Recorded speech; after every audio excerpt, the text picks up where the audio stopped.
Assalamualaikum warahmatullahi wabarakatuh. Apa kabar anak-anak semuanya?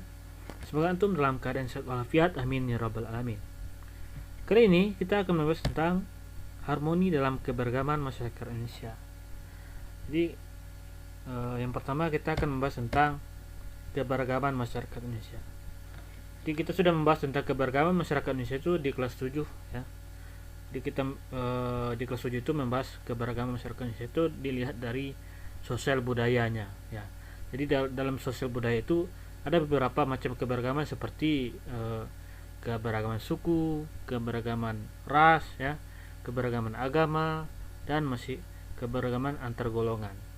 Jadi untuk kali ini kita akan membahas tentang keberagaman sosial budaya. Yang kedua ada keberagaman ekonomi masyarakat, dan yang ketiga ada keberagaman gender pada masyarakat.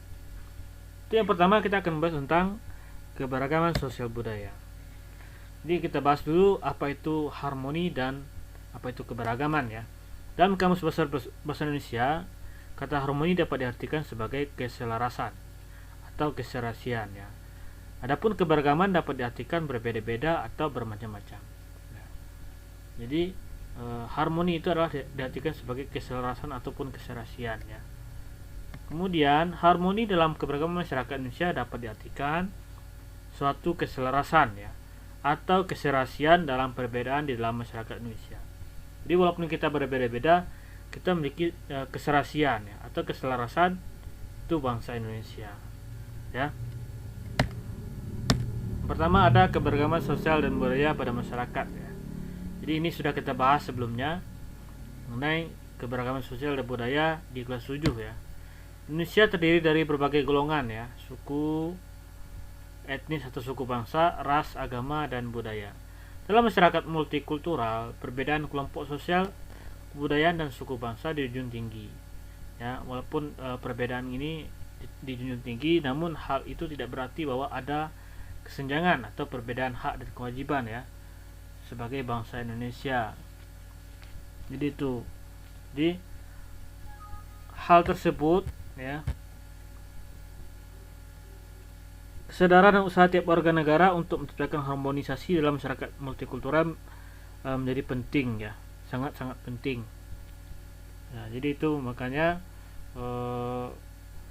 banyak pihak telah mencoba untuk memecahkan belah persatuan dan kesatuan bangsa, tapi masyarakat Indonesia memiliki keserasian ataupun keselarasan. Jadi mereka tidak mau bangsa Indonesia itu diobok-obok oleh negara lain ya. Jadi itu.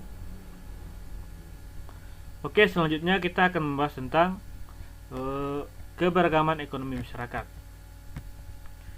Adanya keberagaman ekonomi masyarakat yang dimiliki oleh masyarakat desa dan kota ya. Jadi kita ketahui bahwa daerah Indonesia ini atau negara Indonesia itu memiliki letak geografis yang berbeda-beda, kondisi alam yang berbeda-beda, sehingga pendapatan ataupun kondisi masyarakat yang ada di daerah tersebut tentu juga berbeda ya.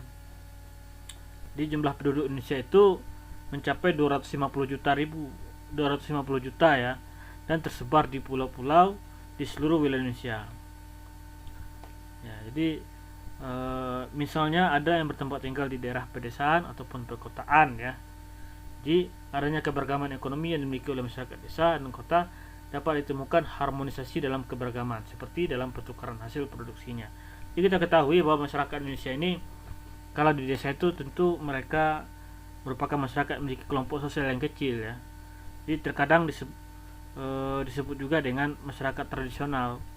Masyarakat pedesaan adalah masyarakat yang tinggal di kawasan kecil yang bisa disebut dengan masyarakat setempat. Jadi biasanya dalam kehidupan ekonominya masyarakat pedesaan mengerjakan pekerjaan dengan mengolah lahan ya. Jadi atau orang lain untuk mencukupi kebutuhan hidupnya, mereka menjual hasil olahan tersebut ya ke kota. Nah, jadi itu. Jadi masyarakat kota yang membeli seperti sayur-sayuran, ada juga umbi-umbian dan sebagainya ya. Itu merupakan hasil dari olahan dari masyarakat desa. Kemudian masyarakat perkotaan merupakan masyarakat ya dengan kelompok sosial yang lebih besar. ya, dan kompleks. Jadi berbagai macam bentuk masyarakat yang ada di kota itu. Jadi mereka itu berbeda pemikirannya dengan masyarakat yang tradisional ya. Jadi pemikiran mereka lebih rasional. Jadi bersifat individual ya. Kalau di masyarakat pedesaan itu kegotong royongan itu masih kuat ya. Dan menjadikan kota sebagai pusat kegiatan ekonomi, sosial dan politik. Jadi kehidupan ekonomi di kota itu lebih beragam ya. Penduduk kota juga cenderung mencari pekerjaan sesuai dengan pendidikan. Jadi pendidikan kehidupan masyarakat di kota itu lebih berbeda lah dengan masyarakat desa ya. Jadi itu. Masyarakat desa dapat menjual hasil olahannya ke kota ya. Demikian pula sebaliknya. Jadi hasil olahan masyarakat desa itu bisa dijual ke kota. Demikian pula sebaliknya jika kita melihat di desa itu ada mesin-mesin bajak ya, kemudian ada juga televisi, itu merupakan hasil olahan dari masyarakat kota ya. Jadi itu. Kemudian yang terakhir itu ada keberagaman gender pada masyarakat. Di keberagaman gender itu sejatinya dalam sosiologi gender mengacu pada sekumpulan ciri-ciri khas yang dikaitkan dengan jenis kelamin seseorang dan diarahkan pada peran sosial atau identitasnya dalam masyarakat. Jadi itu maksud dari gender ya kalau dilihat dari sosiologi. Jadi mereka memiliki ciri-ciri khas yang dikaitkan dengan jenis kelamin, seperti seorang perempuan dan laki-laki ya. Kemudian diarahkan pada peran sosial atau identitasnya dalam masyarakat. Laki-laki biasanya sebagai kepala keluarga kan itu, perempuan sebagai pengatur keluarga ya, menjalankan keluarga. Kemudian ada pengertian gender menurut beberapa ahli. Yang pertama ada John M. Coles dan Hasan Sadili. Dia mengemukakan bahwa kata gender itu berasal dari bahasa Inggris yang berarti jenis kelamin ya. Jadi keberagaman gender itu adalah keberagaman jenis kelamin ya. Kalau menurut John M. Coles dan Hasan Sadili.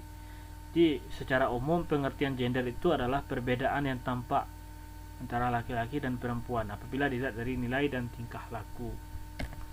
Kemudian yang kedua ada menurut Manor Fakih. Jadi mengemukakan bahwa gender merupakan suatu sifat yang melekat pada kaum laki-laki dan perempuan yang dikonstruksikan secara sosial dan kultural. Ya. Jadi adapun perubahan ciri dan sifat yang terjadi dari waktu ke waktu dan dari tempat ke tempat yang lain disebut dengan konsep gender.